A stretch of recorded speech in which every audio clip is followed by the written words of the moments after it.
Welcome back. Another day, another episode. No matter what the market is doing, you know we are here. Let's get going. Let me make sure I'm sharing this over on X. X has been acting a little weird. It hasn't been making the full on post. So let's take a look at that, or I'll take a look at that real quick and switch over to this scene so that we can see if it has made it there. Typically, there would be a post here, but we're not seeing the post. So I definitely want to make sure I get that out so that we can have people come join us live, and then we'll get into it.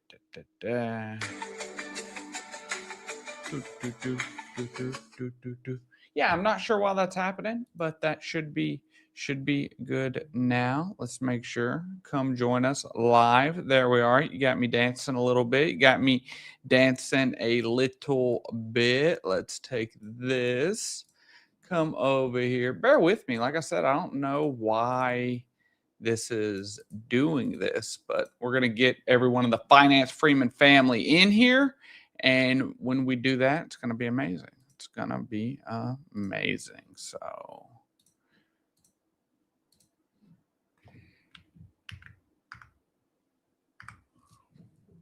boom. There we go. Now we're cooking. Now we are cooking. Let me come up here, get those lights going, get my handy dandy little electric fan with some lights. But welcome guys. It is, what is today? Wednesday, right? It's the 11th. Golly, it's hard for me to keep track of time nowadays, man. When I work every day.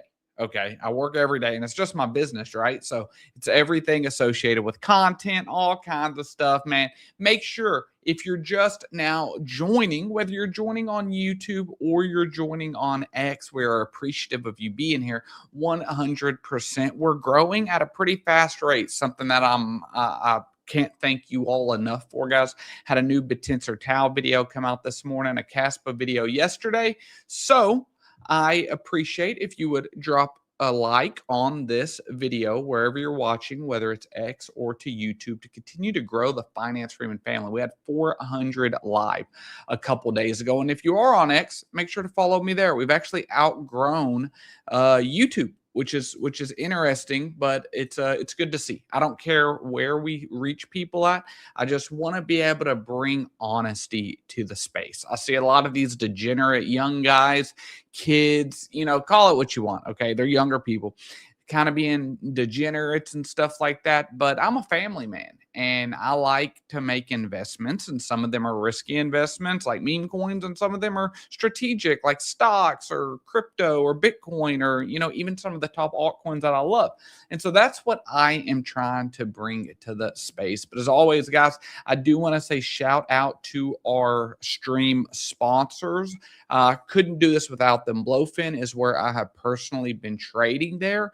I first used it about a year and a half ago and have been trading there pretty much ever since. I did use Hyperliquid for a little while, but what I like about Blofin is they just list things extremely early, right? And like I told them, hey, can we get Circle there? Like, this is a stock, this is USDC. And like within a day, it was absolutely there. So the customer service with Blofin is absolutely amazing, but they are a paid sponsor of the stream and somebody that I genuinely use, though. I would never talk about a project or a platform that wasn't something that I honestly stood behind.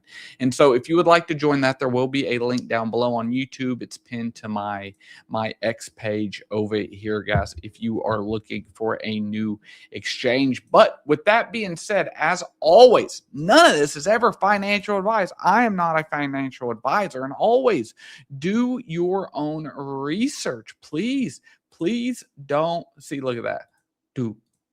Look, no frame. How does this look? Does this look professional, guys? Let me know down in the comments if that looks professional. I'm trying to be top-notch professional. What do we got? Man, we got a lot of people in here. Saul, yo, we can finally watch one of these. What's good, Freeman? This is an OG in the Discord, man. He joined my Discord day one. We've had times where the market was slow. he didn't care. You know, there's people in there that just never have left. And since then, I mean, we had some amazing plays. If we can go back, I mean, he could attest to these. Some of these really good plays in the Discord on base chain, things like that. Things that don't repeat often, but some very, very good wins. And they've just stuck with me in the Discord through slow times, through good times, all of that. And I've slowly increased the price of it. And so, you know, they're probably paying like a fraction of what it is now, but it's still less than like a cup of coffee a day. It's $49.99. And in fact, not to stay on this too long, I don't want to seem like I'm just shilling stuff, but there is Love 50 for 50% off your first month if you are interested in joining the Finance Freeman family, where we cover just about everything. I'm extremely active in there. And just to kind of give you a little look at, you know, like I'm saying, here's my orders right here for BTC, long-term, short-term, little degen things, whether we're talking about technical analysis, trying to teach people technical analysis. You know, these are all things that we talk about in here, portfolio updates. I announced the partnership there early, but I'm sure if I scroll up just a little bit, we will see Saul in here. Look, there's my guy right there. So like I said, appreciate you you joining us live, my friend. It's something that I really appreciate. But we got a lot to get into today. Yeah, legend. What's up, Ted? Okay, we got a lot to get into. Not only does Bitcoin kind of look like it's rolling over, the stocks kind of look like they're going to roll over. We had job data come out this morning that was overly bullish. I was watching Fox yesterday, Fox Business, and there was a guy on there saying, hey, we need to be cautious of the job numbers. We have to understand that job numbers will be lower, like 50K, 60K jobs, and that's okay just because of how immigration has changed. Well, so obviously a lot of people were doing some PR work to try to front run and let people know job numbers would be low. However, job numbers came in extremely, extremely high. And so what's going on? Are these going to be revised lower? But it's not a good sign for rate cuts. But we're going to also go over the rate cut odds, when I think those are going to come, how the overall fiscal policy is going to affect whether it's stocks, but most importantly, crypto, Bitcoin. What's going to happen to Bitcoin next, and some of the best altcoins that, you know, we always love to review together, guys. So let's get into it now that we got a lot of that done. I really do need to figure out, though, what is going on with this streaming platform not automatically posting my streams. I'm not a big fan of that, but we will definitely get it figured out. But let's take a look at the market. And just so y'all know what I'm cooking with here, I got some water. I got a smoothie. Miss Freeman's been on me about getting some fruit and veggies in. And then I got some coffee, guys. So I'm here for 5-6 hours live stream. I'm devoted. Let me know what you like to drink in the morning. Is it energy drinks? Is it coffee? You know, part of this live stream is getting to know one another. You know, I really want to build a community. I'm not just here to, you know, show you Safe Moon. And we're going to get into that. He's going to the penitentiary. Say hi to P. Diddy. Yeah. Okay, let's get into it. Miss Freeman is a win. Yeah, I definitely got lucky with that one. I don't know how I fooled her. But Safe Moon scandal ends with 8-year sentence for ex-CEO. This is a really big deal right now, okay? Safe Moon Brandon John Carney received a 100-month prison sentence in federal court in Brooklyn after being convicted of charges of conspiracy to commit securities fraud, wire fraud, and money laundering. Okay, so they did find him, in fact, guilty. You could see that at a Safe Moon LLC. The token quickly gained attention and grew to millions of holders. And, you know, if you weren't around for the Safe Moon days, they were basically saying that it was like the safest investment that was going to the moon. There was a lot of big influencers, not necessarily even crypto like influencers back then, but just macro influencers that were, you know, bringing people in and not saying saying any fault to them. You know, a lot of times people take partnerships or advertisements and stuff, and you don't always know the intent behind the company, right? Like if I was promoting this Yeti cup right here and I didn't know they were using bad metals and I thought they were doing everything good, yeah, that's just an example, right?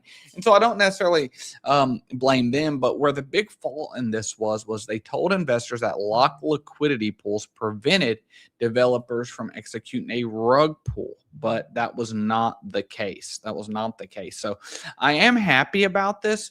I am, you know, I hate to see anyone, no matter what, being taken away from their families, you know, all of that. It's very unfortunate. But what I do want to see is I am happy to see that, golly, where am I at? That there is no longer this stigma that crime is completely legal in crypto. You know, we got to get away from that. Crime is not legal in crypto. We need good builders in crypto. We need people with integrity in crypto. And so this guy, don't know if he's going to be partnered up with P. Diddy or not, but I don't know. Maybe he'd like it. You never know. You never know. You never know. But we got a lot of stuff that I want to get into. Some bad things about the way Bitcoin's being shown. I want to get into the chart, where we're going, but we're just gonna dive into everything. No real hard game plan. I like to drink soda or energy drinks in the morning, not coffee for me. Man, I stopped drinking soda. See these teeth? You know, I grew up drinking like 8 Dr. Peppers a day or something like that. You know, like my parents were never conscious on like all this health stuff. At one point I was 300 pounds. Now I'm about 190.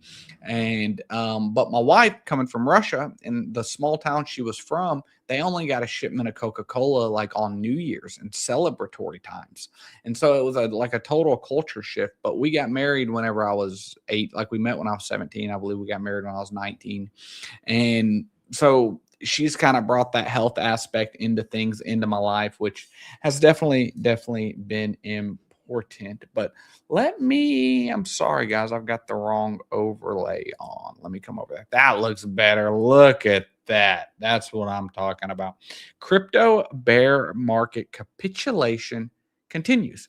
And I think it's going to continue. Never financial advice, but again, in here, we're going to continue to talk about what are the catalysts going forward. We got to know about the catalysts going forward and the state of liquidity in the overall ecosystem. When we're looking at this, BTC down 8.8% on the week. If we just come over here, let's take a look at BTC and kind of see.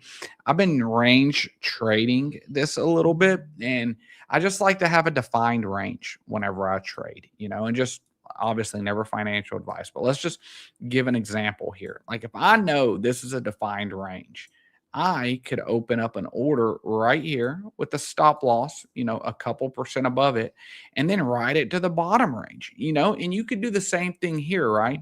Where you were like, okay, we're at the bottom of the range. I want to open up a long, and then you just have a stop loss under it, right? You know, it's all about risk reward. So I really, you know, would recommend everyone studying up on technical analysis, how to really mitigate risk, because when you see these people getting liquidated, it's like, what are you doing? Are you just blindly doing things? But like I said, not financial advice. It's just what I do. But I am looking for some spot orders. I have a spot order on Robinhood just because I have a larger amount of capital there. But at 58.1 or 58.2K, and then also at 51K, just in case we get, you know, capitulation down to those levels. But I want to go over what happened yesterday at the White House, because we've got a lot of legislation that is, you know, very important for big institutional money coming into crypto, you know, especially in the DeFi sector of things. When we're talking about decentralized finance, when we're talking about bringing stocks on chain, things like that. But this is Eleanor. She posts a lot of good news. She's the one that we reviewed yesterday in the live stream about, you know, the meeting that happened yesterday at 2:30 Eastern time. It had a lot of White House representatives and a lot of crypto representatives over the Clarity Act, which is supposed to give broad definitions of what is DeFi, what is blockchain, what is yield, what is XYZ, and Z. I'm not from foreign. I don't know why I said that, but it's going to give all of those. And whenever institutions have framework and they have rules, now they're willing to get involved, because before everyone was always afraid of being called a security via the SEC or something like that. So you can see this is the two parties that we're talking about here. Is one, the big banks that do not want stable coin yields because they want to keep all your money in the bank. They want to have fractionalized lending where you deposit $100 and they can lend out $900, and they want to pay almost nothing interest rate, right? And so details from White House stablecoin yield meeting per bank and crypto sources in the room. People on both sides called the meeting productive, but again, no compromise was reached by the end of the meeting. And it really looks like, the more research that I've done into this, is that the stablecoin yield is probably not going to be included in this. And so you can see there was heavy focus on so-called permissionable activities, aka what kinds of account activity could be allowed in order for crypto firms to offer rewards. Crypto wants definitions this to be broad. Banks want it to be narrowed. And the thing is that banks are arguing that, the banks are under very tight scrutiny and laws regarding around lending and things like that. But the reason banks are under all of that tight scrutiny is simply because they're able to do fractionalized lending, where, they don't have 100% of the money in the bank. They lend out multiples on it. And we know FDIC insurance is up to $250K, but stable coins is a different thing. And the reason that Coinbase doesn't think they need to be regulated like a bank necessarily is because with the Genius Act that was passed last year, that stable coins are backed 1-to-1 with short-term U.S. treasuries. And so you could see basically anybody that mattered was in the room. And I was not that guy, so I definitely do not matter, guys. On the crypto side of things, we did have Paul from Coinbase, the chief legal officer. But then you had Miles from A16Z. They invest in a lot of startups, ICOs, things like that. You had Ripple. Okay, Ripple there. Someone from Paxos there, which is a tokenization type platform. Blockchain Association. And then in the banks were the people that control all the money. Goldman Sachs, JP Morgan, Bank of America, Wells Fargo, Citi. And so you can see right here, bottom line, it was a smaller, more productive meeting than the first, and both sides talking about ways to solve the issues at hand. But you can see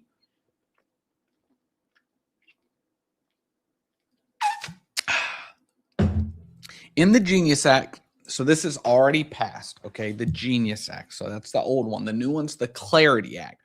In the Genius Act, Congress specifically designed payment stablecoins to be payment instruments.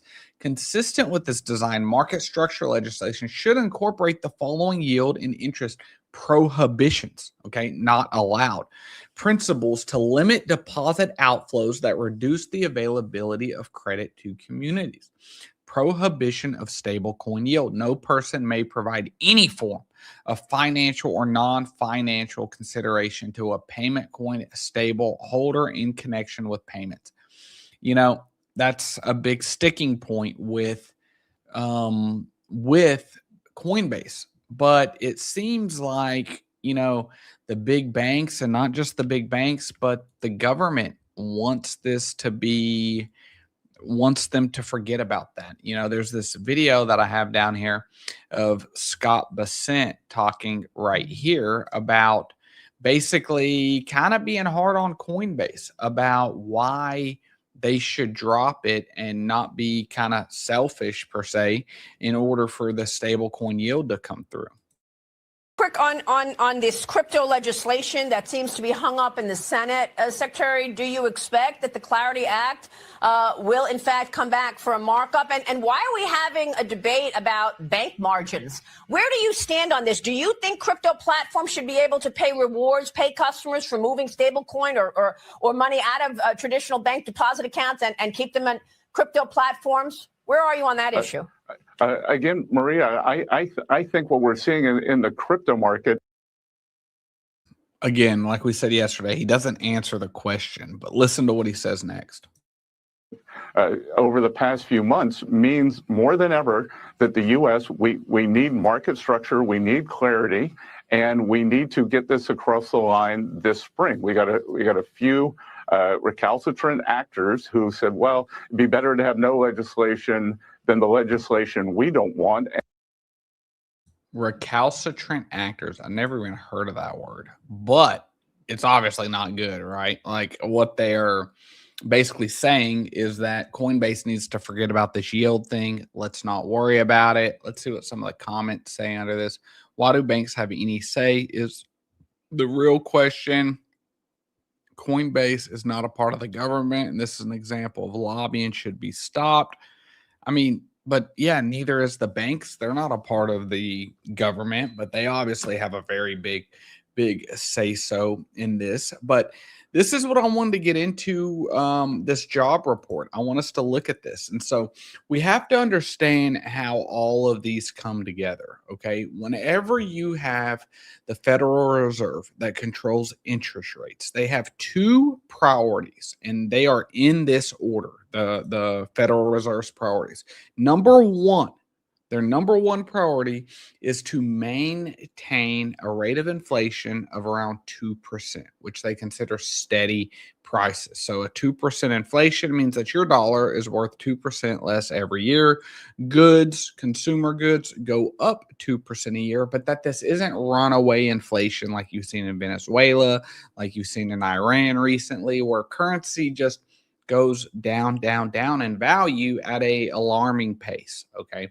Destroying wealth, destroying countries. Their number two incentive right now, or ever, is a good unemployment number, okay? Making sure people have jobs. And they're in that order. The Fed would rather see a jobs recession and an actual recession because that resets the country instead of runaway inflation. And there's a lot of contradicting evidence right now on what inflation really is. And so we're going to go through that right after we listen to this. Non-farm payrolls for January coming in twice expectations at 130,000. 130K, that would be the juiciest going back to April of last year when it was 158. Now, if we look at a couple of months worth of revision, they came in at minus 17,000. Now, let's look for average hourly earnings month over month, up 0.4. That's 1/10 higher than both looking back and looking forward. Whatever that guy's on, I want some of that. That guy has a ton of energy talking about job numbers, but the job numbers came in really good. They did. They came in extremely good. And if we look at trueflation, so that's one side, right? That's the second mandate for the Federal Reserve, okay? So this is all what's deciding if they're going to cut interest rates or not. When we look at then the number one thing, inflation, you can see that trueflation, okay, which is this website that monitors real-time inflation, what they are saying is it's 0.86%, okay? But what the government's reporting is 2.7%. So what's true, right?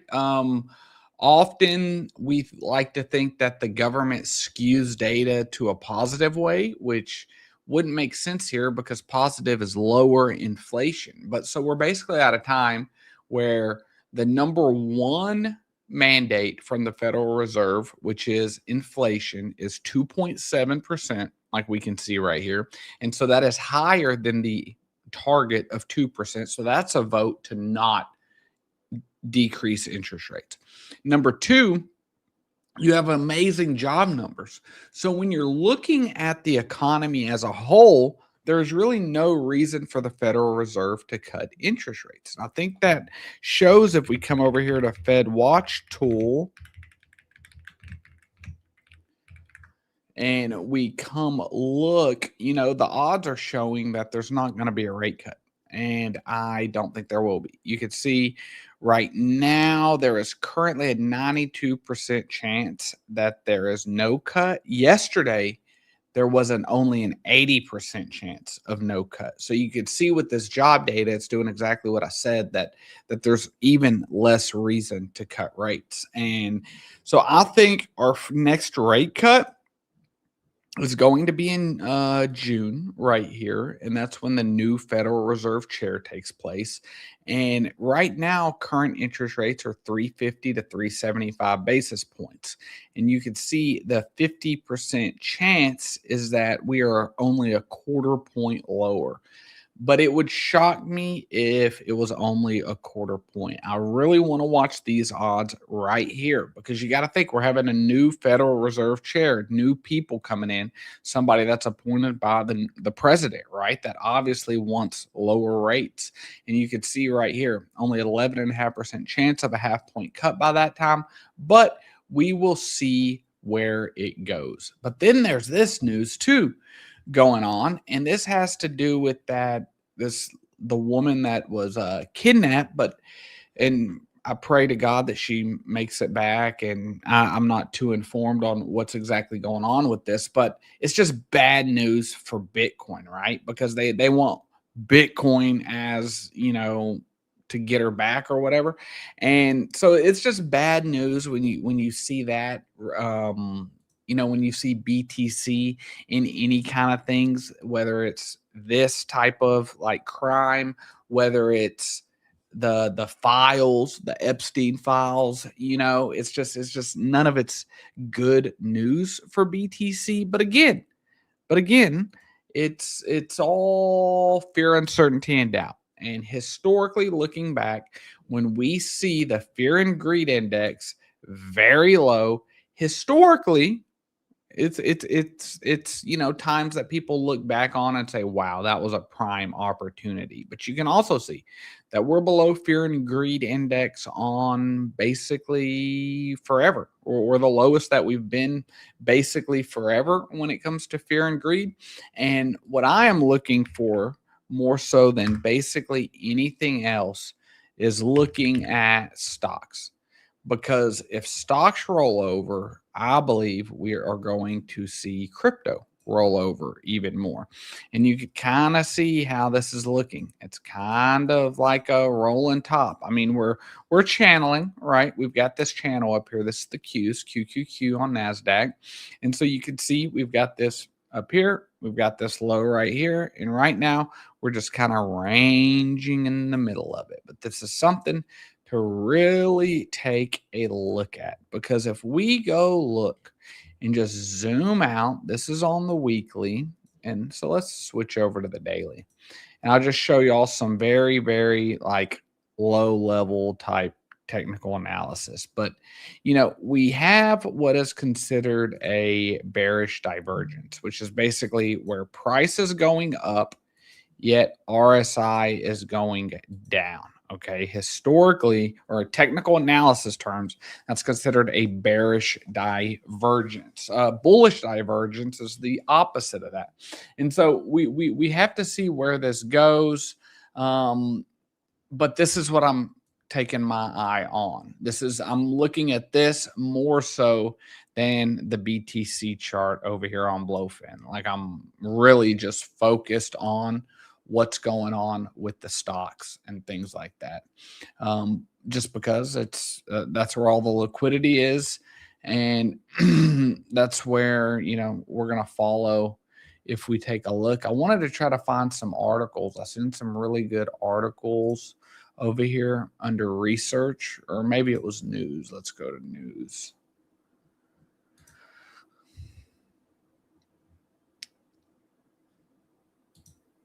Yeah, I really like this about Blofin, that they like literally have everything. It's like the everything app: stocks, crypto, commodities, gold, news, right?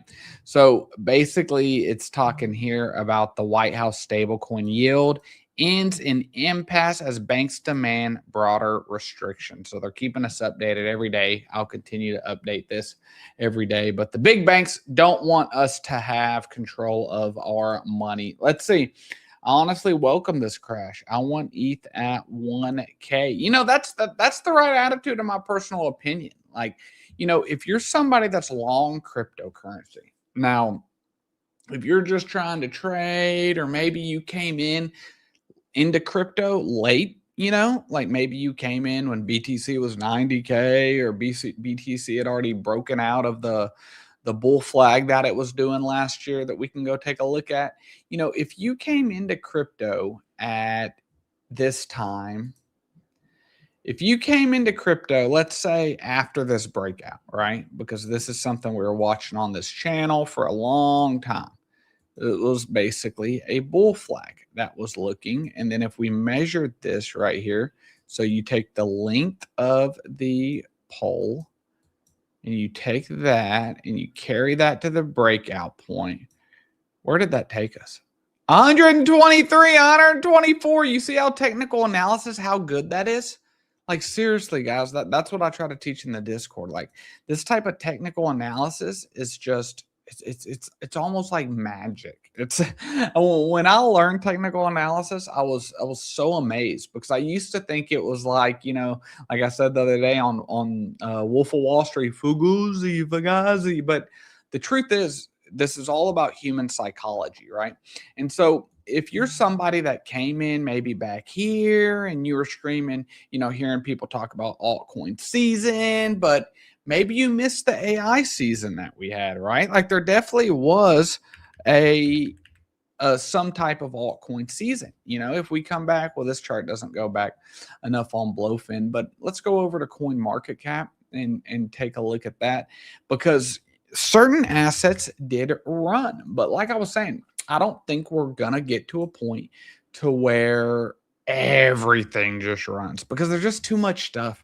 We're too diluted. We're too diluted in the overall crypto, right? There's just way too much. But like, we definitely had some runs this cycle. If you just look at this right here, look at this run in AI.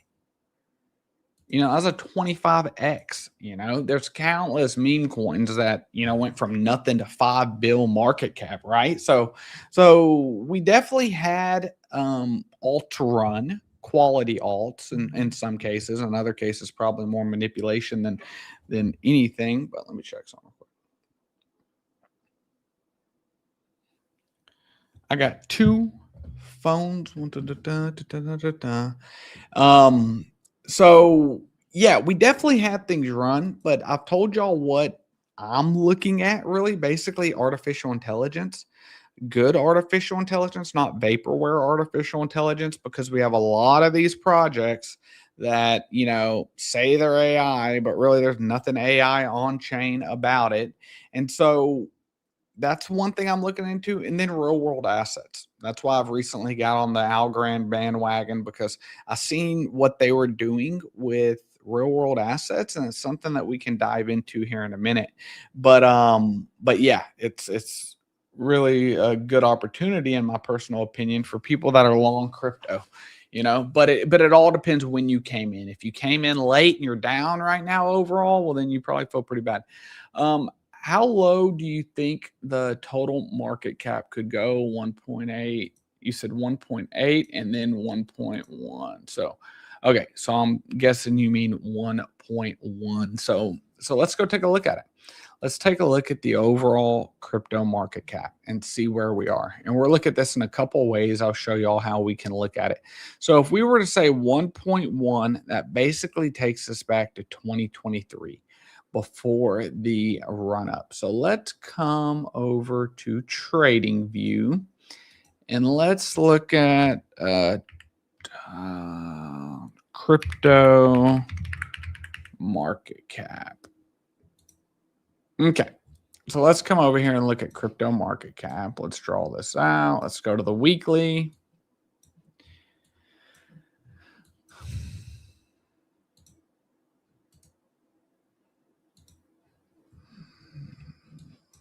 And yeah, so if you take a look, this is going back from 2014. So first, before we do any kind of fibs or anything like that, let's mark this out.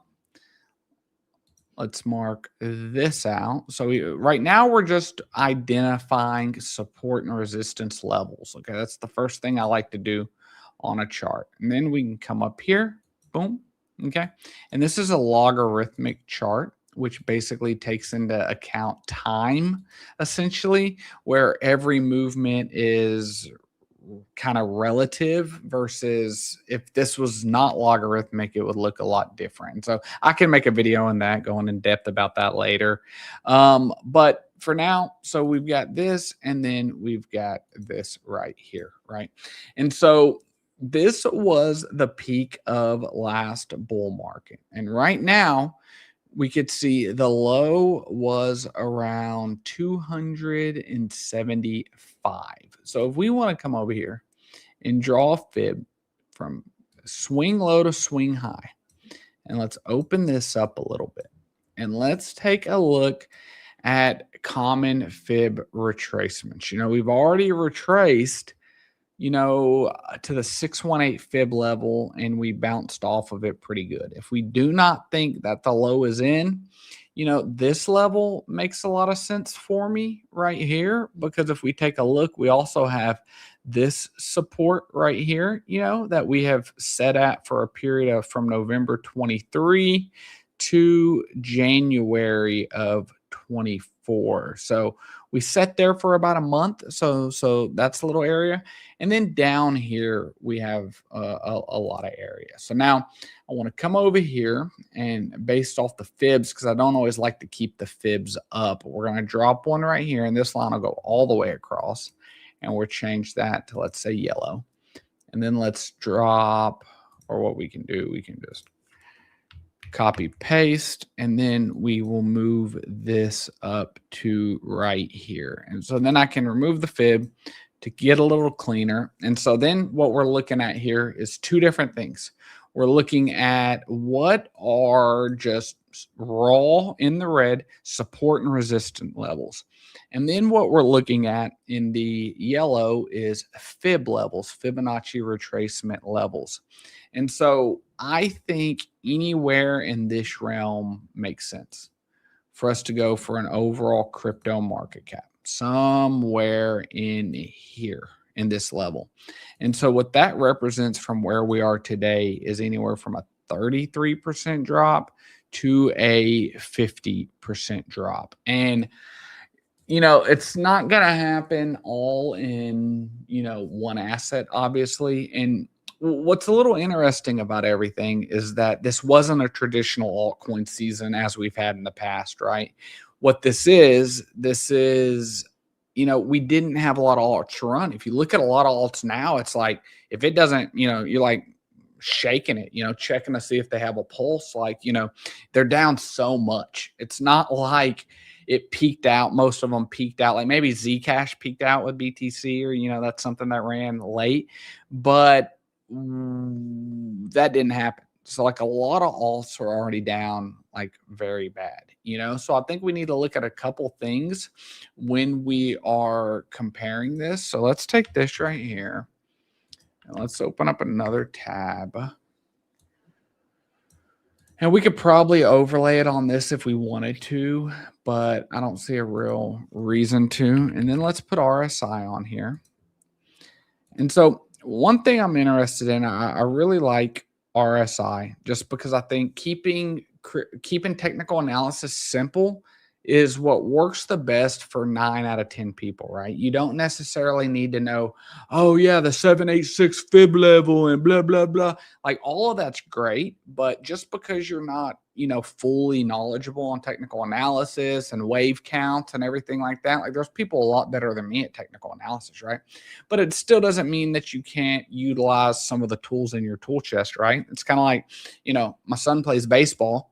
He hits off a tee, right? He's not good enough to hit fastballs yet, but it doesn't mean you can't use the tools and learn from it from there. And so when we look at this, and like I said, this is on the weekly chart, you can see that one time in 2015 right here we hit this level, and that was about the lowest that we've ever been. Let's see if we come over here, and let me drag this up so we can see it a little better. Basically, let's go here. This is the low all time for RSI. And as you can see right here, the RSI hit a low, and you see where the price is right here.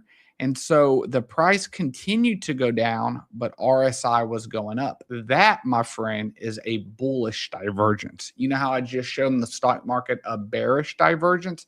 That's what's considered a bullish divergence. So if we were to, find a bottom somewhere in this range, while RSI was going up, that would be a bullish divergence. Like if we did something like this, came up, even ticked down a little lower, started going up at the same time this chart, was doing this and hit this level, that right there would be a bullish divergence and something that I would look for.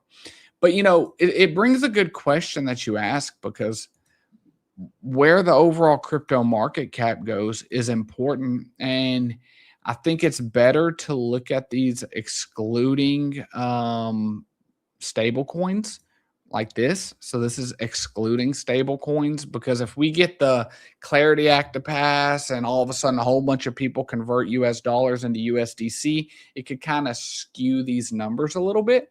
But if you come take a look at something like this, excluding the stable coins, and we do the same operation from swing low to swing high, zoom in on that, we get about the same answers and everything. This comes down to 1.33, but like I said, this is excluding.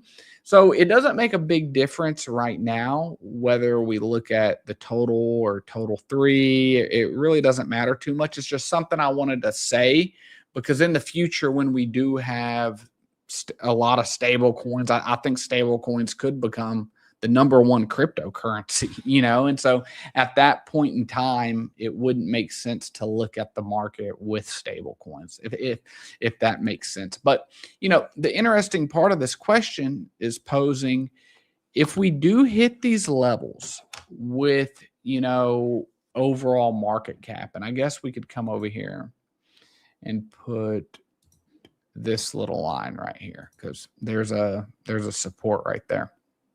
But if we hit anywhere in this range, let's just call it. So this is from 1.7 to 1.1, which is what you were asking right here.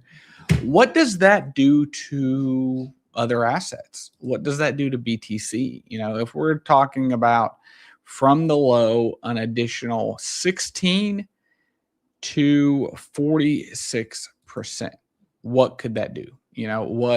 What could that do to other assets? So let's come over here and take a look at BTC and see where we've been. If we do in fact drop from this 60 low that we had, another 30%, that could take, BTC to 40K, which is possible. It's not my base case, but it's definitely possible. And it correlates with this, bit of support that we have back here from the end of 2023. But what it's going to do even more so is for alts. And so somebody said that, let's see, I honestly welcome this crash. I want ETH at 1K. Who doesn't want ETH at 1K? Tom Lee. I guys have been stressing. I'll show y'all a video in just a second. Let's go look at it. I have this one right here. It's kind of funny. If you missed the live stream the other day, I'll play this out. And shout out to the editor. He did a great job on this.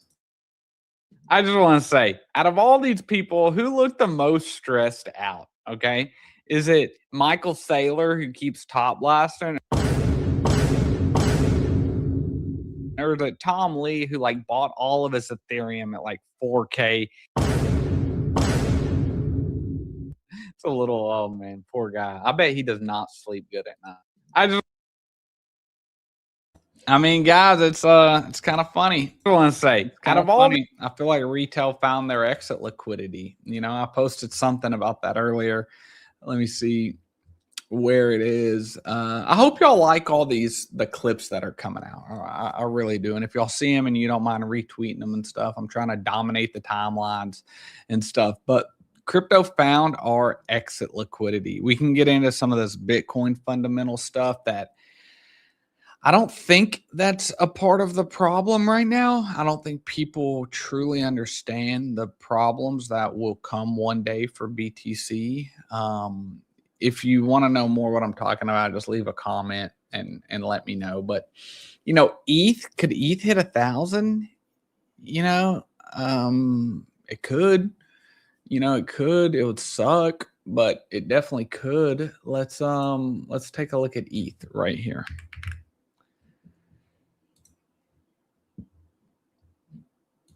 I haven't pulled this up on TradingView in a while, so this is kind of an old chart that I've had. But let's take a look. If you want ETH at 1K, so the first thing we need to do is break down out of this channel, and so that break would be coming around the 1600 range. And the same thing, if we want to look for like 1,000 ETH, so let's come over here.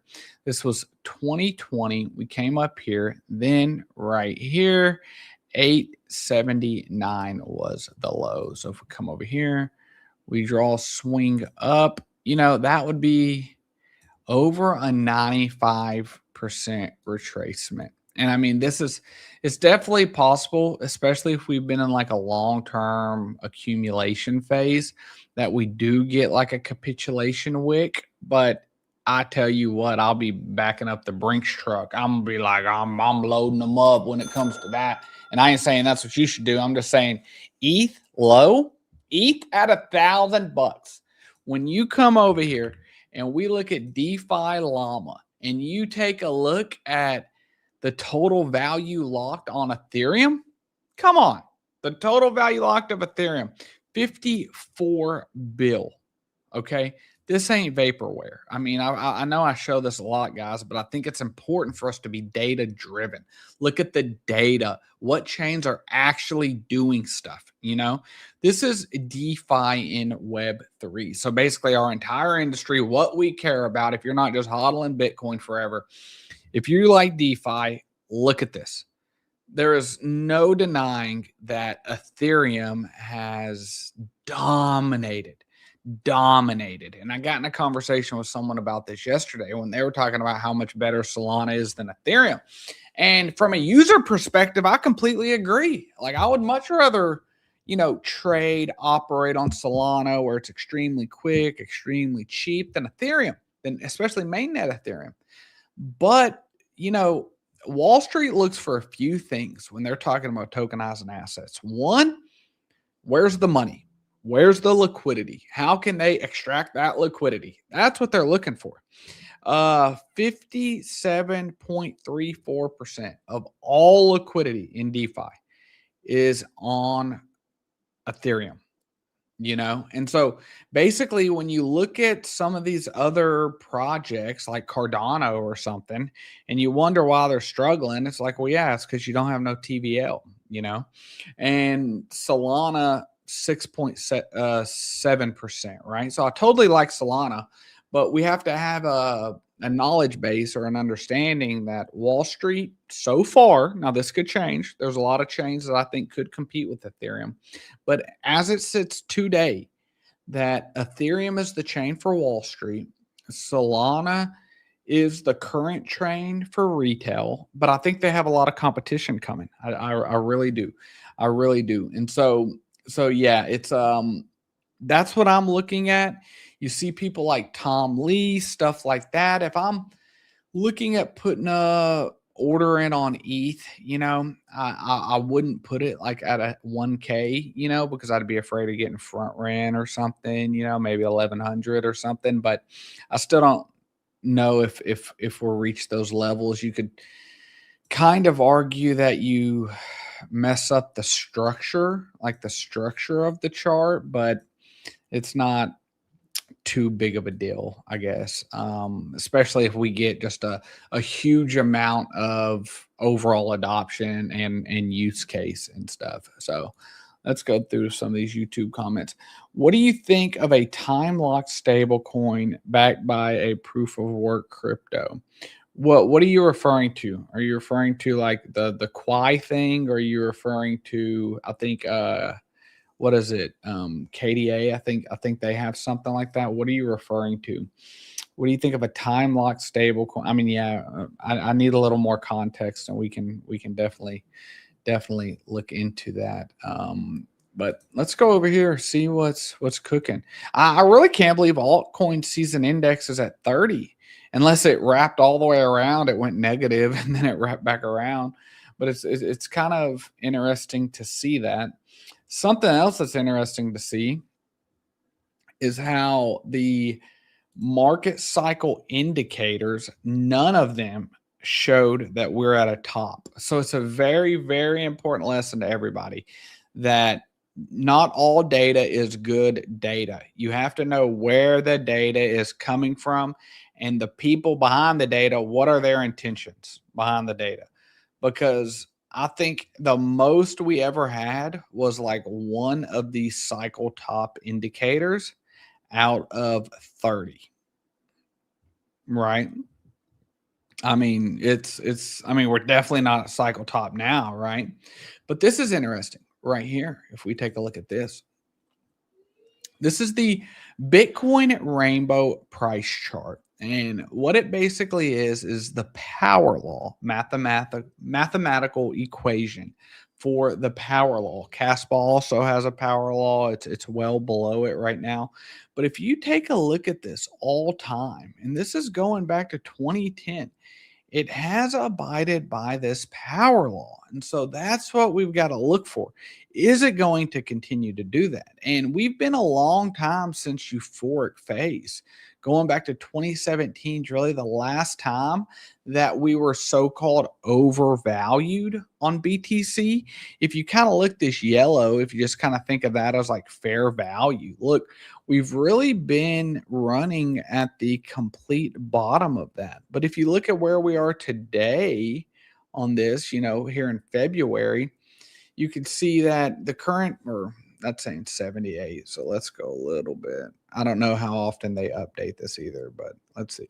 So this was 70K BTC. I think we're at what, 66 right now, unless it fell off a cliff since we started this. But you can see they're saying that versus the power law, fair values kind of between like 162 and 300. And on the top of this range is, over a mil. And if you just fast forward to, the end of this year, it goes up even further. And so what we're wanting to watch with this is if BTC breaks underneath this like 65K level too much. And that doesn't mean that it's over for BTC if it does that. It just means that it's not following the power law, or it's deviating from the power law at this point in time. That's really all that means. But we're definitely out of time. Fear and greed index is very low. Let's come over here and take a look at crypto Twitter and see what Rand's talking about. This is from Crypto Banter.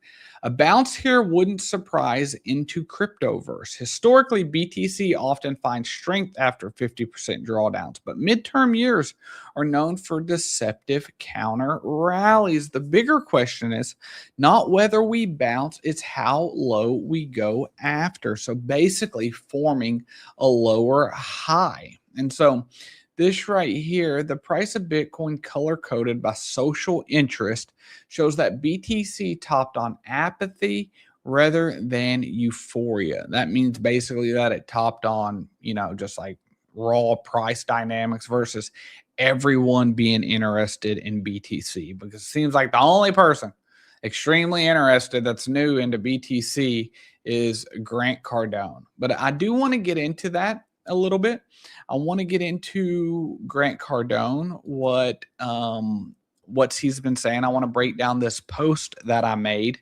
He was recently on an interview with DJ Vlad. If you don't know him, he interviews a lot of hip hop stars, a lot of people like that. But I do want to break that down because I think there's a fundamental understanding of BTC that a lot of people don't know, and that it will cause panic once the masses know it, and that there's a big reason for this not getting out. Like, I guarantee you all the big BTC people know exactly what I'm talking about here. But first, let's come over and listen to a little bit of this CNBC take on what Michael Saylor is saying about the price dropping on Bitcoin and kind of fears about MicroStrategy. Volatile We are still under 70,000 right now. Strategy, though, is buying more, adding about $90 million worth to its stockpile. Joining us right now is Michael Saylor, Strategy Executive Chairman and Founder. Doubling down, sir, at a time when others. Okay, let me know in the comments, what is his blood pressure at the time of recording this? Look, either he just walked in from laying out on the beach and he's been tanning for 3 days straight, or he's got extremely, extremely high blood pressure right now. Let me know what you think. Have gotten pretty nervous about what's going on. Want to get into your business and so much more, but just speak to the way you think the price action and movement has taken place. A lot of people trying to come up with an explanation, and I'm curious what yours is. I think the key to keep in mind is that Bitcoin is digital capital. It's going to be 2 to 4 times as volatile as traditional capital like gold or equity or real estate. It's got 2 to 4 times the performance this decade of traditional capital. It's the most useful global capital asset in the world. You can put more leverage on it. You can trade it in more ways than any other kind of capital asset. So the volatility is the bug, but the volatility is the feature. And we believe that digital capital, because it's so much more performance, is the basis for an entirely new set of financial instruments that we call digital credit. So this is where a problem comes also, is because historically when Bitcoin first came out, one of the big things behind it was its fixed supply, right? It's 21 million Bitcoin is all that's ever going to exist. However, now that Wall Street's involved and derivatives such as perpetual futures are involved, it's really no longer 21 million Bitcoin. Those same Bitcoin are repurposed for calls, for ETFs, for perps, for all kinds of stuff. There's a lot of fugazi money out there, right? These BTC. And so because of that, it's not such a finite asset as it once was. And what I think MicroStrategy is wanting to do is they're wanting to get enough BTC, 5 to 7.5% of the supply, he said. And he said by the time he gets to 7.5%, the network, I think he said it'll be like 10 million a coin or something like that. And, you know, these numbers might seem outlandish when you're looking, but, you know, if you just compare it to market cap of gold, things like that, like BTC, if it had the market cap of gold right now, would be, you know, a little bit under 2 mil.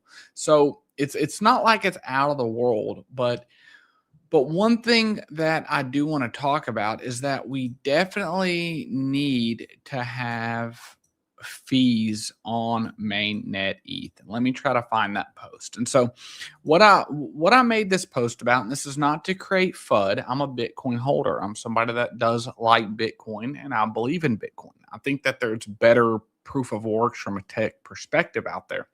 But, you know, when I watched this interview, I realized that Grant Cardone does not understand Bitcoin fundamentals. And it's not his fault, but he has not done enough research. And obviously, a lot of Bitcoin maxis don't know what I'm about to tell you. But let me explain.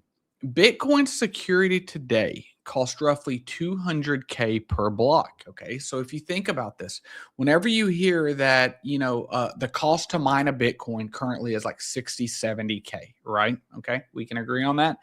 Well, one block for Bitcoin is every 10 minutes. The issuance, the emissions for solving that block is 3.125 BTC. So for round numbers, let's just say 3 Bitcoin. Okay. And if the price is 60K, 70K to mine a Bitcoin, that means that it cost about $200,000. This is electricity plus computing hardware to mine a block. Okay. I went through and I looked at on-chain data of Bitcoin fees. For instance, on the 9th of February, 2 days ago, the total layer 1 Bitcoin fee was 2.6 Bitcoin, or about what, $150,000. So when you're looking at this, let's fast forward, halvings, multiple halvings away from now. It's actually like 100 years before there's no longer going to be any BTC. But as this halving continues, the price of Bitcoin has to go up to keep the network secure. And so if you just kind of look at this, let's say today was the day that there's 21 million Bitcoin in circulation and there's never going to be another Bitcoin made.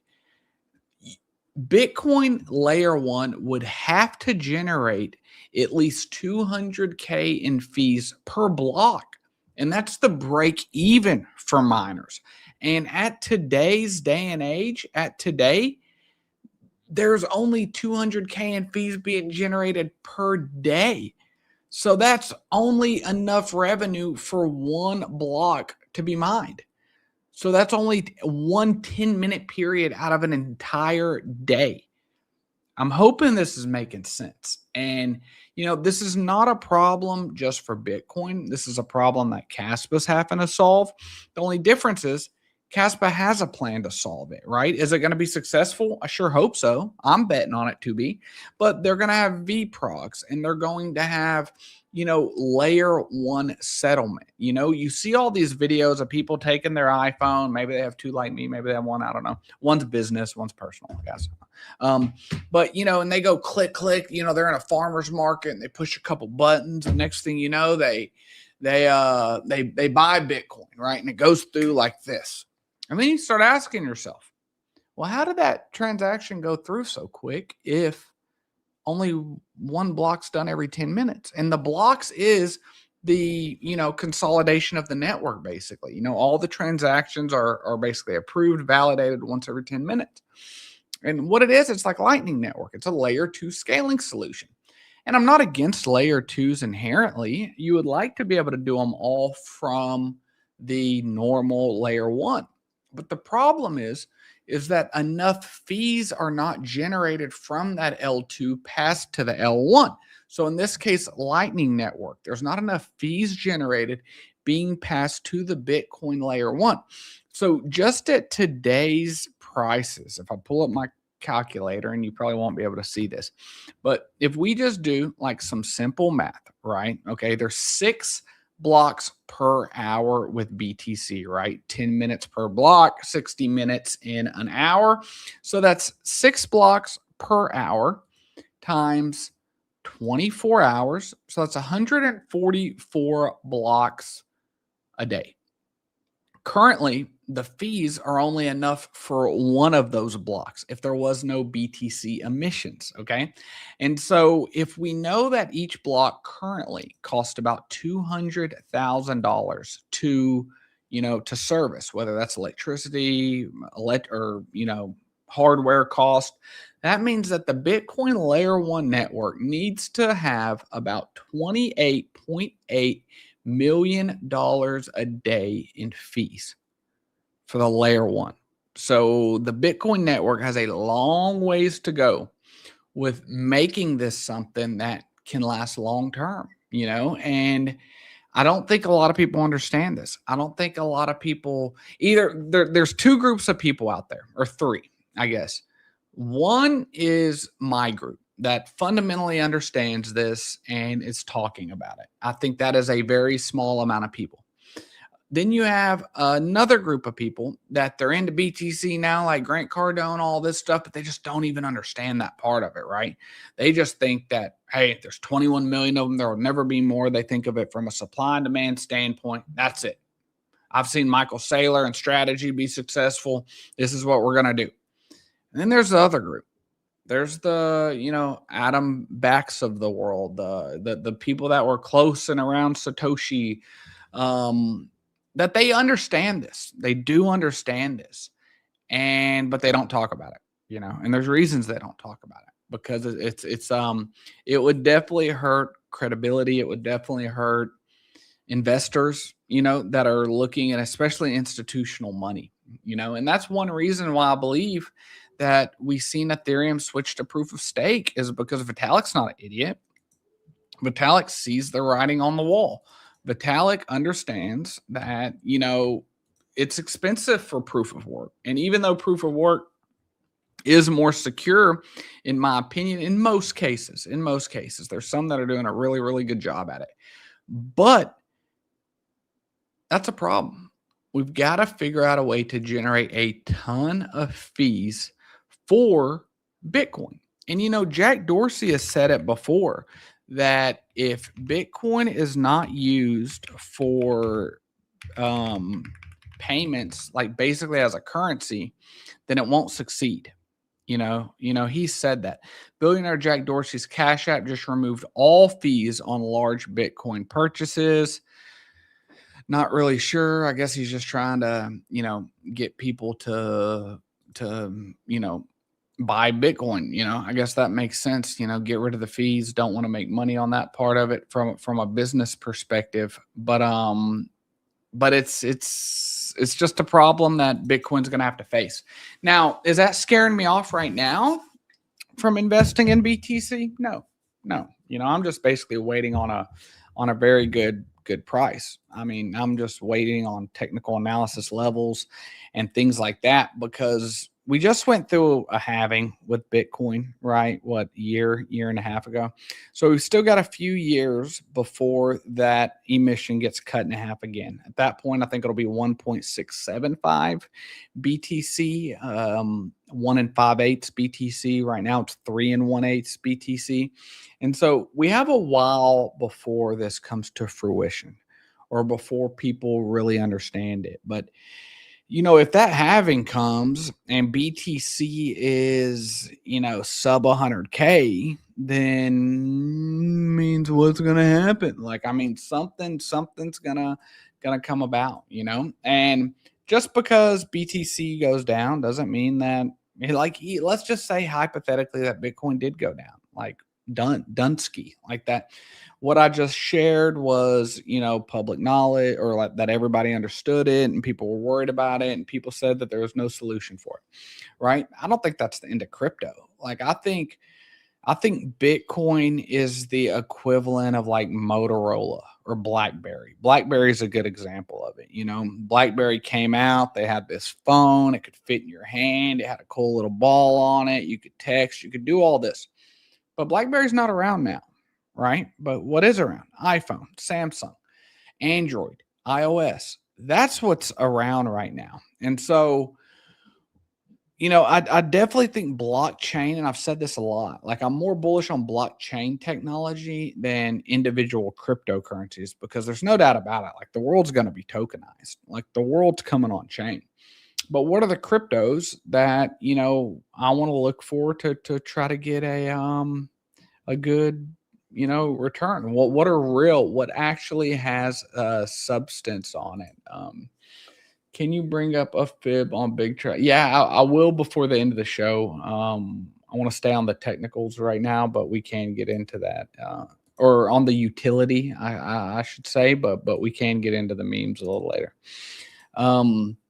The QF community would like, what's QF?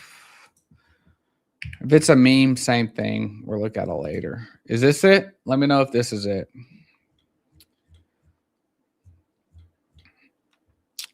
Quantum fuse. Man, anytime I see quantum, I'm just like, golly.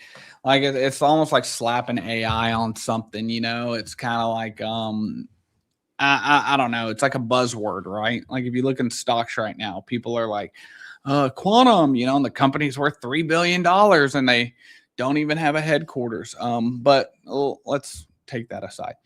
Quantum Fusion Network is a layer 1 decentralized application platform designed to support the development of decentralized apps that deliver never-seen speed and usability. The network runs on a novel consensus mechanism called SPIN, short-term parallel incremental network agreement, which aims to offer 0.1 second block time. So that's actually currently Kaspa's block time, 0.1 second. Built on Substrat framework, Quantum Fusion offers forkless run upgrades, enabling seamless updates without downtime or disruptive hard forks. It's interesting. They can do upgrades. I wonder if that's all upgrades without doing a hard fork. Let me make sure I got my antivirus on.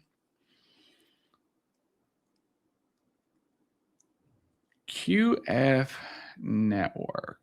I have a GitHub. So is this basically open source, I guess? The backbone of digital freedom. QF is a sovereign blockchain built to power the foundation of digital life. Identity, money, work, community, and data all run on fast, scalable, and resilient. Pretty cool website.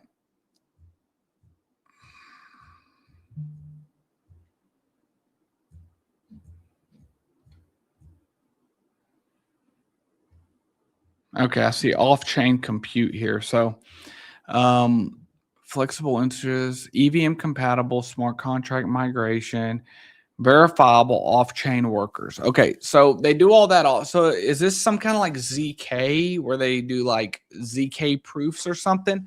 Because I see ZK underneath that. But obviously with the proof of work network, electricity is very expensive. Computation is very expensive. So if you can do things off chain, off the layer one, and then be able to verify it on chain. So for instance, if I was doing DeFi, like a whole bunch of transactions or something, or if I was running an AI model, let's use like BitTensor Tau as an example, and I was doing that all on chain, it's very expensive. But what if I could do it off chain? But there could be a way that without sharing too much knowledge with ZK, I could verify it without any uncertainty on chain. And so that's a very small amount of networking happening on chain. However, it's still just as good as if it all happened on chain, but it's a way to, lower the network load. Secure bridges to Web3 data, peer-to-peer performance, substrate core. The founder of ZK Proof is actually the founder of Algorand, like the guy that came up with that. It's pretty interesting. Yeah, I don't know, man. This it looks okay. When did it launch? So top 10 holders, 21%. That doesn't look bad. When we take a look, it looks like it launched in mid last year. If we draw a fib on this, come up here, it's probably right around the 886 fib level. Let's take a look.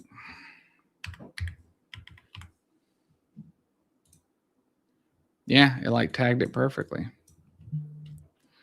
Tag the 886 fib level, which is also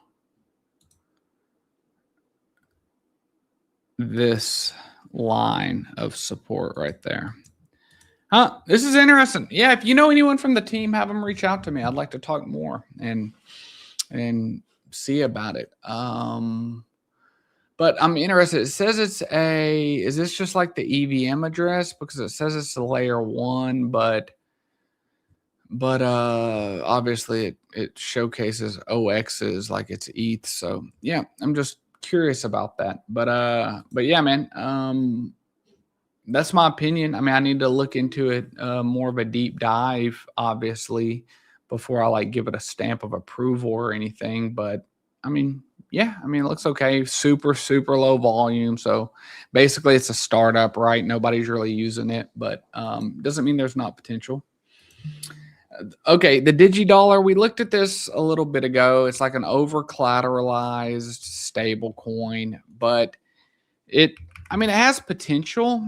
Was it this Diggy coin? Is that the one? I forget if I'm thinking of the right one, but when it comes to stable coins, it's all about liquidity. And so they're like Quai Network has an energy-based stable coin, I know, but which is cool because energy is the only real currency. It's the hardest thing for us to get in this world right now is electricity. But in terms of like today's day and age, like where I sit today, like I'm USDC pretty much or Tether. I'm not saying that other things can't come about. They can, and I hope they do. And I would love to see a proof of work that, secures the stable coin. But when it comes to me holding, a large amount, I just don't want any risk, right? Like I just USDC, it's backed 1-to-1 by short-term U.S. Treasury. So that's kind of where I'm at. A lot of Fugazi. Yeah, man, I see. Amos, what's happening? Hello. Good morning. I'm DCA heavy right now. What do you think? I mean, what assets Tell me what assets you're DCAing in infection. Let me know, because alts are beat down right now. I'm under the assumption that we are going lower. I actually longed, if we come over here on Blofin, I longed Solana at like $80. And it's basically round tripped it. I mean, I'm already out of the trade, but it's already came back down to $80 from where it's at now. ETH, it's like, I'm sorry if y'all can hear my kids screaming in the background. I have strep throat now. I'm currently on antibiotics, and my whole family has strep throat. But it doesn't stop me from bringing you the best crypto content that I possibly can. Ethereum isn't going away. You know what I mean? And obviously nothing I ever say is financial advice, but I don't think Ethereum's going away anytime soon. It holds all the TVL. Basically, we're going to see stocks tokenized on ETH. We're going to see stocks tokenized on ETH. We're going to see real world assets on ETH. We're going to see basically everything Wall Street on ETH, at least initially, I believe. And so when we're looking at that, if you have an outlook, like, what's your outlook on this? Are you like a trader that's trying to do this in 6 months, in 5 months, or are you like a 5-year outlook, like 2030, maybe, if 2030 right now, I don't really think it matters. If you're somebody that's trying to, find the absolute best timing, it's interesting, because if we come back here, like I can show, this is ETH. And if we take a look at ETH last cycle and we come up here, let's get vertical line. And this was the low. Can we all agree that was the low? Okay. And you can see it's June 2022. If we come to BTC and we take a look at BTC and we find the low of last cycle, which was right here. Oh no, let me come back. If we find the low of last cycle and we come up here and we grab a vertical line, we take that. That was November of 2022. So ETH bottomed in June of 2022 and BTC bottomed in November of 2022. And so just to put that in like a charts perspective for you, if we take this, copy, paste,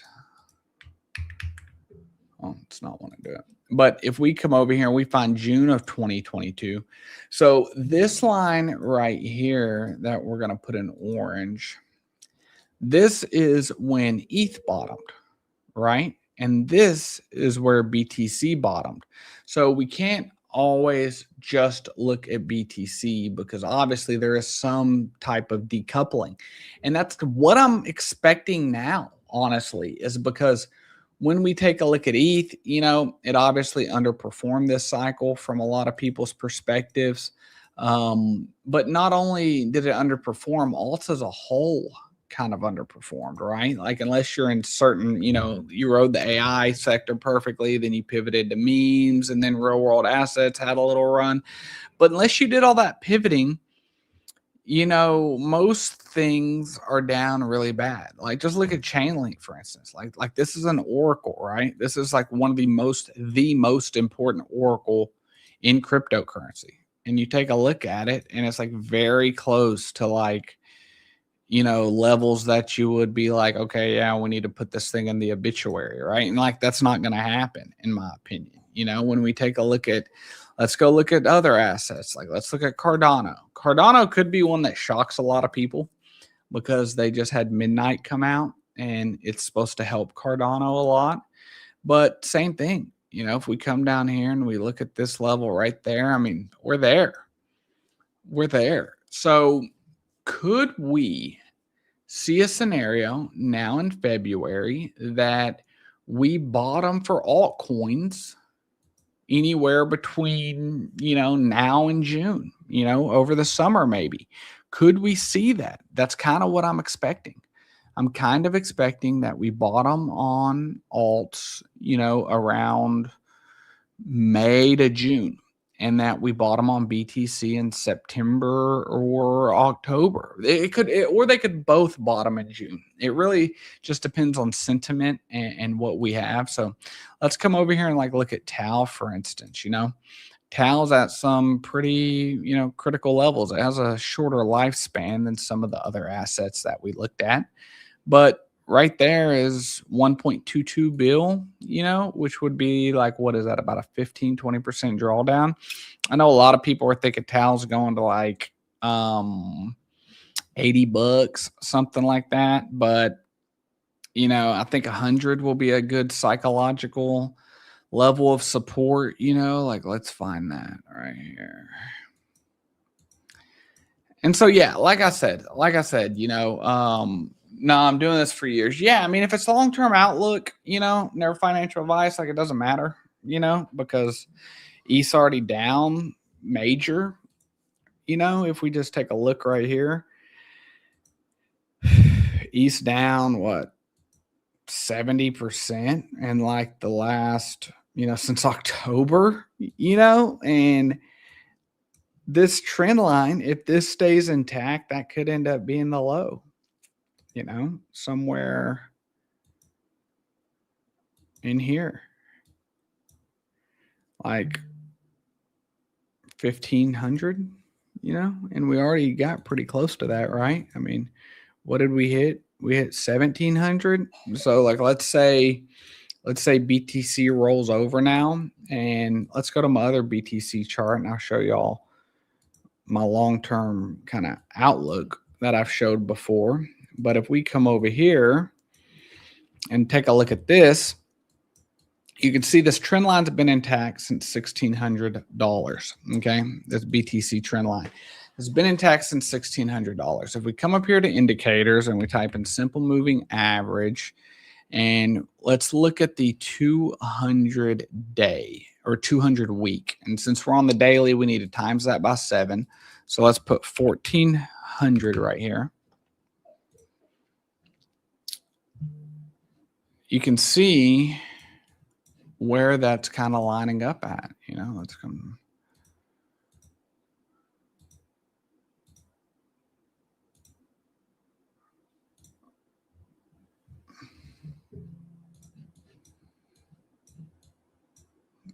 So this right here is about the cost to mine a Bitcoin.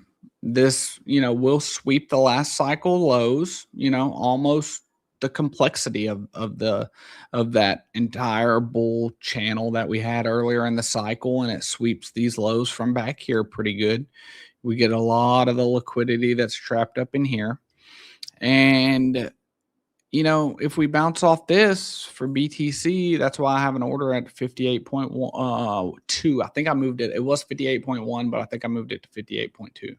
Then I also put one at like 50, and I mean, I've got orders at 30, right? I just, you never know. And I'd rather have an order for a crazy wick down than not, personally. But, if we seen this happen, I think we could see a low, fairly soon. I mean, the most bullish case for BTC or for everything, but especially like Ethereum, would be bouncing off of this trend line. If we could bounce off of this trend line, that would be nice. Like if we could come here and then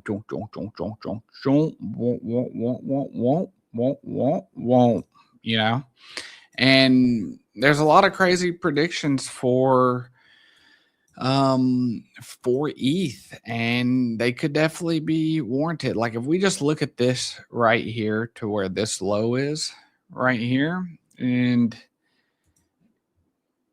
like let's draw these fibs up. We retrace, it's currently 618 level, the 786 is 1100. I mean, yeah, I mean, technical speaking, we could already be there. We could definitely already be there if we kind of want to redraw this like this, calling these independent cycles. But really with, we never made a new all-time high. That's why ETH's kind of hard to judge off of, because we never made a new all-time high. But just like this right here, saying that's the low, you see like a full fib extension, which is what gold just did, is actually gold did over that, but a 4.414. It's like a 16K ETH. That's kind of crazy to think about, right? But if you just put it in perspective in terms of market cap, you know, for this to go to 15, that's about an 8x, you know? So when you're looking at it, that's like a $2 trillion Ethereum, you know? Is that crazy? I mean, I don't know. That's like what, a fourth or a fifth of the size of silver? Like, what's silver's market cap now? 4.58. So yeah, that's like under half of what silver is. What's copper's market cap? I wonder if they even track that. It comes up some meme coin, of course. Yeah, over here. ETH equals fees. Yeah, I mean, that's why retail doesn't like to use it, because of the fees, right? But ETH is a business model. Like, they have figured out a way to, it's really one of the, like, Solana's there too, but you know, Ethereum has fees. Ethereum has fees. That's the reason. Look at this. You know, even at this time yesterday, 600K in fees, right? Solana 700K, but these fees increase a lot during very heavy usage times. And, you know, back here, if you go to 2021, you know, Ethereum was everything, right? 95% of DeFi. But then it's definitely maintained its dominance since 2022. You see 57% DeFi. It's went as high as like what, 62, went as low as 55, 51 right there. But overall, I mean, Ethereum is very, very strong. There's a lot of people that got rage baited from crypto. Put the weekly chart and look at the consolidation of April 2024 on Bitcoin, and then compare it to ETH till now. Let's do it. Okay, so the weekly chart on BTC. So let's go to the weekly chart on BTC in April 2024. Okay, so I guess you're talking about this right here, like this bull flag that we had. Is that what you're talking about? This right here. And then compare it to ETH January until now.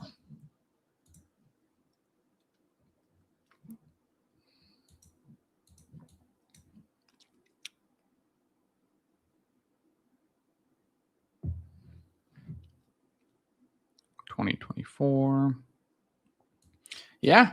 I mean, I definitely see the similarities. I mean, the only difference I would say is that was more of like a bull flag, whereas this came up and made this. But if it wouldn't have had this fake out, I mean, you could easily say that it was kind of like a fake out, right? Like, because we got above it, even though this is weekly, right? So that's a little bit of time. But you know, what I was really hoping was going to happen here is that we were going to do this, we were going to do this, and then from there we were going to break out. But it just didn't happen. It just didn't happen. But yeah, ETH is not going away. Like, I feel like one of the least speculative bets in crypto is ETH, because like it's just a track record of a lot of money in the ecosystem and a lot of usage. Like, there's a ton of usage on it, whether it's DeFi, even memes. Look at Pepe, look at that, you know? And so when we're looking at this from like a weekly perspective, it's really hard to argue that it's not a decent time. You know, if we come down here to RSI, the lowest the RSI has ever been was here. Okay. If we kind of look at the second lowest, that's where we are now. All right. And so this is on the weekly. Let's take a look. It's broken under it, if we see right there. And so maybe, you know, maybe something to look at in regards to this is if we don't regain this, which it doesn't necessarily look like we're going to, unless something turns around with BTC. But if we just come, let me pull up another Bitcoin chart because I don't want to mess that one up. But if we just come to, you know, let's just put on the 4-hour chart, you know, unless we turn around over here on BTC, you know, ETH's going to go down with it, right? And so if we look at this as like a little move, it fell to the 0.5 fib level, which could definitely still be bullish. Like that's not bad. But if it gets rejected at like 69 or even 67, which it's currently right under that, the 67.3, I mean, yeah, we could definitely go down more, you know. And if we do go down more, then, you know, ETH's gonna go down with it a little bit, and maybe we tag this level. So let's do this. Let's put a box right here so we can keep ourselves, not keep ourselves honest, but so we can look at this tomorrow, and we can look at this next week in the live stream, and go from there. So I'm new to having like a live community, right? You know, traditionally it's always been pre-recorded videos and things like that. So let me know what y'all are into more. If y'all are into, you know, utility things, meme coins, you know, in my Discord, we do it all. We do it all. We do utility plays. We do meme coins. But, you know, my overall take on this is that, you know, like a very small amount of my portfolio is meme coins relative. Like, you know, the way I look at it is if like my meme coin bag went to zero, like I'll completely be okay. You know, that's the way that I have to kind of look at that. And so just let me know what y'all's strategy is, if y'all like them, if y'all don't like them. But we definitely seen a metal like super cycle, you know. So if we come here, there's the RSI. We're in this downward trend. You know, I do. I like ETH. And I think ETH is going to shock a lot of people, like a lot of people. And I don't think that Tom Lee is going to be wrong about what he says about it. So let's go see what's going on over on Twitter.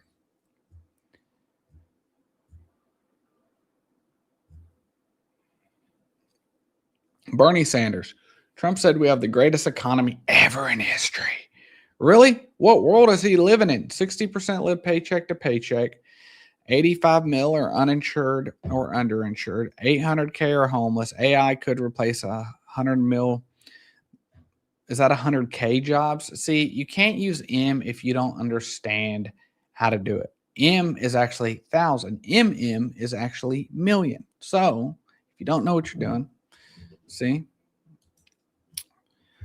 And I think it's Greek or something. Let's look. Why does MM mean million? MM represents million in finance and accounting because it signifies thousands. Okay, it's a Latin word, thousand. So basically what Bernie Sanders said was that AI could replace 100K jobs. If that's the case, it's really not that big of a deal. But if not, he should listen to me and I'll teach him how to talk about finance terms and stuff like that. But anyways, I'm not really political, guys. My main thing is what's best for finance. You know, I could tell you reasons why what Republicans do is good for finance. And then I could also show you data that shows, you know, that blue presidents have a good track record. You know, like if you look at Bill Clinton's economy, I think what the market wants, and this is something else that I think is a bullish catalyst, is that the Republicans, I do not believe, are going to win the midterms. And I'll tell you why this could potentially be a bullish catalyst. Let's look at midterms. Let's see if we can find some kind of midterms on Polymarket. Okay. So Republicans with Senate supermajority in the midterm. So very low odds that the Republicans do this. Okay. And this is November. This is November of this year. And if you look historically at data, that stock markets do good in split houses, meaning that maybe the president is Republican, maybe the House is Republican, but the Senate is Democrat. Okay. When one party, whether it's Democrat or Republican, control everything, then the markets don't like that, because what the markets think is, okay, well, things could be changing. versus if you have one party controlling one portion and then the other party controlling another portion. Well, the odds are nothing's going to change. Like nothing major is going to change because nobody has control. So they can't sit there and, pass new laws or pass new regulation, things like that. So when you have a split Congress, it's kind of like a stalemate, and that's good for markets because markets don't know, or markets have certainty at that point that there will not be uncertainty. And that's what markets want. Markets want nothing to change, absolutely nothing to change. And so let's see, Fed decision in March. Let's see what Polymarket's looking at. Will the Fed cut interest rates in March? There is currently on Polymarket absolutely not a change. You can see how this ticked up. No change was 80, and then 92 went on after the jobs report came out. No change in April. And then when we look at June, there's a 25% basis point. I might play around because I think that the odds of a 50-point basis cut when we have a new Federal Reserve chair come in, and this will be the first meeting that he is the Federal Reserve chair, that I believe these rates are going to tick up. Even if it doesn't happen, even if we don't get a half-point cut, I think that there will be talk about it. And I think that the odds could potentially come up. But we do have some macro stuff going on. If we come over here and you've got, potential escalations and military conflicts, and all of those are going to frighten the markets a little bit, whenever we take a look. But right now, BTC's trying to hold on. It's a 67K. It's still holding the low of 60. Candle doesn't look the best but look at the monthly. Like historically, how many bad monthly candles have we had in a row for BTC? I mean, the closest you could take this to is the 2021 bear market, because here we had a pump from 35K to the top of this candle, which was 50K. But we have been on a down only trajectory. I mean, look at that. 1, 2, 3, 4, 5 red monthly candles in a row. Could we get a 6th next month? I don't know. I would like to see us, what I would love, because my order did not go in at 58.1. It got stopped. What I would like is to see us sweep the low and then have, a few bullish months. And then, what do they say? Sell them may go away. Their financial advice, but then bottom around, well, that's too much. Bottom around here, like maybe sweep it a little more. Maybe sweep this 50K, or maybe we don't. Maybe what happens is we don't go down at all now. Maybe we do continue to go up and up forever, or maybe we continue to go up here and then we come and we bottom in October by sweeping those lows. Let me know what y'all think's going to happen. We did have one meme coin request, and so I do want to try to get to everyone who comments. Can you bring up a fib on Big Trout? Let's take a look at Big Trout.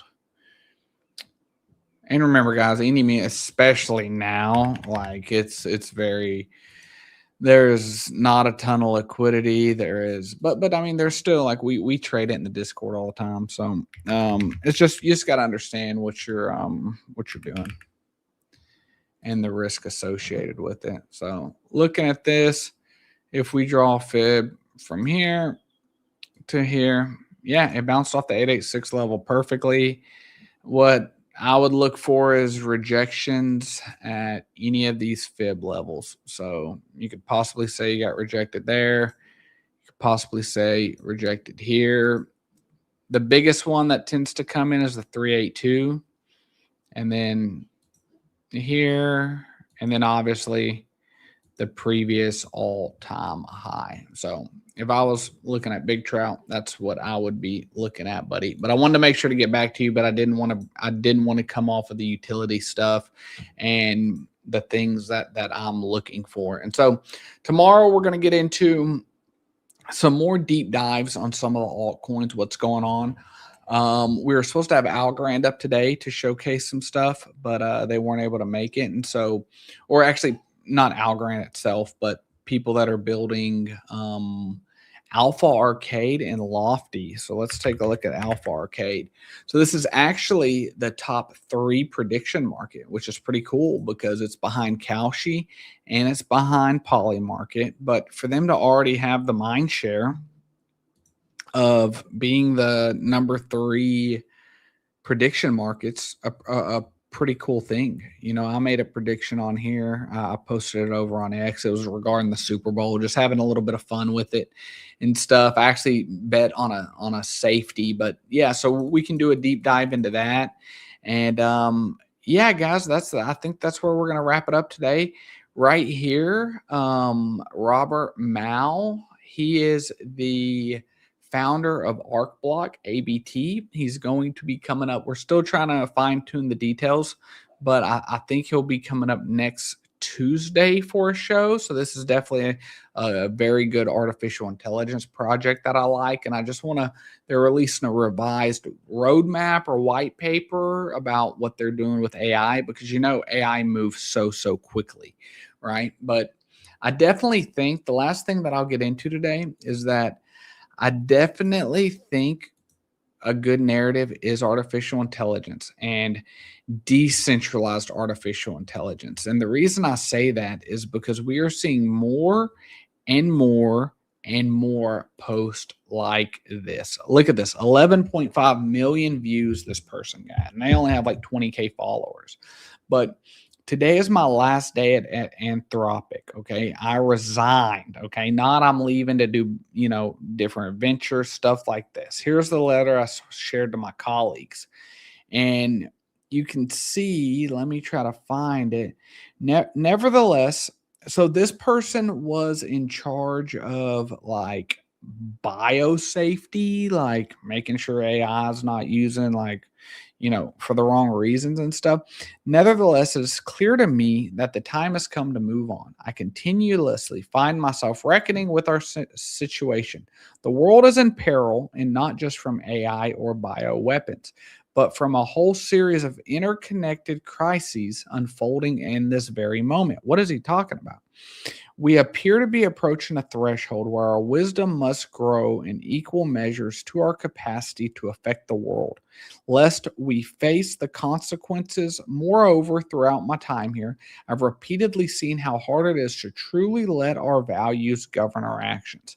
I've seen this within myself, within the organization, and we're constantly facing pressures to set aside what matters most and throughout broad society. It is through holding this situation and listening as best as I can as what becomes clear. I want to contribute in a way that feels fully in my integrity and that allows me to bring to bear more of my particularities. I want to explore the question that feel truly essential to me, the questions that David White would say have no right place to go, the question that Wright implores in life, the meaning of life, yada, yada, yada. But basically said they're going goodbye and they're moving to the UK. And look, I'll be moving back to the UK and letting myself become invisible for a period of time. And you've seen people, I think somebody left this recently. There's 11 people that left. This was my left. I left. Today is my last journey. I resigned. Today is my last journey. And so I say all this to say, and I mentioned it in the YouTube video this morning, this one about Bitensor Tau, and it's that I think we need decentralized artificial intelligence. I think, you know, something's going to happen if it hasn't already happened, you know, where these AIs that are owned by central entities and stuff, you know, you got to remember that OpenAI was originally nonprofit. Like Elon was a big part of it and everything. But then Sam, the CEO of it, you know, made it not nonprofit anymore. They became for profit. and they're wanting to, you know, IPO like $1 trillion market cap. And so where are we when there's a big that happens in the world? And hopefully it never happens, right? Hopefully it doesn't. But what are people going to turn to? Like, the blockchain is a way for us to have decentralized artificial intelligence. And also the blockchain is really the only way that AI can act autonomous, because how are AI agents going to pay one another? Like, are they going to open up bank accounts? Like, I mean, you know, this isn't going to happen, right? It's going to be on chain, micro transactions, paying for fees, paying for this large language model answer, things like that. And so that's where I think I need to look heavily into artificial intelligence projects. You know, I'm doing more and more research on BitTensorTau. It's a very complex project. This BitTensorTau is like Bitcoin on steroids. It's proof of work. There's also staking. There's all these subnets. It's like a complete artificial intelligence ecosystem. You know, you also have the likes of Internet Computer, which gets a very bad rap because of how the chart looks, but I actually have a video interviewing Six Figs that kind of explains that. It's down here again at these levels that you're like, you know, hello, is anybody home? Like, do you have a pulse? Like, what is this? You know, are you being held down? The problem with ICP is that it's like a huge company. Basically, Definity is behind it. And that's great because they have, you know, like 200 people working on it, you know, 180 plus team members, but, you know, they all probably get paid in ICP and stuff. So that's, you know, sell pressure on the chart. Not too worried about it long term. You know, things like Amazon weren't profitable for years and years and years. So it's not the end of the world. Near Protocols doing AI stuff, but I'm very interested in decentralized AI. So BitTensorTau, I do like the Internet Computer. I think there's potential for it to be built on Kaspa, like certain vprogs, but Algorand's more real world assets, not so much Render. You know, any kind of computing that goes into artificial intelligence, I think is huge. So Render, Akash, I like Akash as well. And so that's kind of what I want to look at. And so I think the way that we're going to frame tomorrow's live stream, guys, is that we're going to look at what are some of the best artificial intelligence projects and which ones are vaporware and which ones are legit, which ones actually do a lot of stuff on chain, which ones could solve the problem that we are assuming these people see that are resigning from all these companies. Like, why would so many people be resigning from artificial intelligence companies if AI is about to, you know, change our lives for the better? Like, there's something's going on. Either they got paid so much money that now they're just going to retire forever and go float on a beach somewhere and not worry about anything, or there's some concerns. And these are great minds. These are some of the smartest people in the world. So I would love for them to embrace blockchain technology and come in and really look. And, you know, I think now is a time where everyone's lost interest in crypto. Like, if you're here, kudos to you, because you're here doing research, you're here trying to learn, you're here understanding that crypto blockchain technology could change the world, and I believe it will. And so you're going to be the one that finds these things early, right? By the time it's mainstream, a lot of the profit's been made and all of that, right? It's like these people like Grant Cardone now getting into BTC at 126K. Like, you know, you're a little late to the party, buddy. But, you know, that's really what I want to focus on. So tomorrow we can do a deep dive into whether it's ArcBlock, whether it's BitTensorTau, ICP, all of those AI projects. And if there's anything that you want me to look at, because I need to do a lot of research today, so I'm on point tomorrow for some of the newer projects that I'm finding. But if there's any AI project that you specifically want me to look into, please leave a comment down below. But like I said, man, I posted in a post the other day that volatility is for the traders, guys. And you know, the official exchange of Finance Freeman is Blofin. So if you're interested in a new exchange, use my link down below, get some discount on trading fees. Never financial advice, but If you're interested in that, it's definitely there. And shout out to Blofin. If you don't follow me over on X, I've been told it's a good follow. I try to keep you update with all the news. And I like to joke every once in a while. And we post all the clips. We have someone doing all the clipping and everything. And then I post these charts, try to do these daily. They tend to do very well, and just keep people up to date with what's going on in the charts, what's going on with the market, what is fluff, who's the good guys, who's the bad guys, things like that. And if you're watching over on YouTube, please like the video. It helps a lot. And then subscribe and hit that bell notification so you always know when I post a video or go live. We're live Monday through Friday, 12 p.m. Central Standard Time. We also have one full video every day. And then if you take a look, we also, I'm sorry, I thought I was sharing this the whole time. My apologies. But if you take a look, we also have clips that are posted as well. So we go live, we have clips from the shorts, and then we have the full detailed videos. But this was Blofin that I was talking about. There will be a link down below. But guys, I appreciate everyone from being here. Super bullish on Akash. Yeah, let's do a deep dive tomorrow, DJ. We're going to get into it tomorrow. It'll be artificial intelligence bound. And I'm going to do some more research on some of these resignations and big things like that. But hey, I love you all. I appreciate you being here, and we'll see you tomorrow.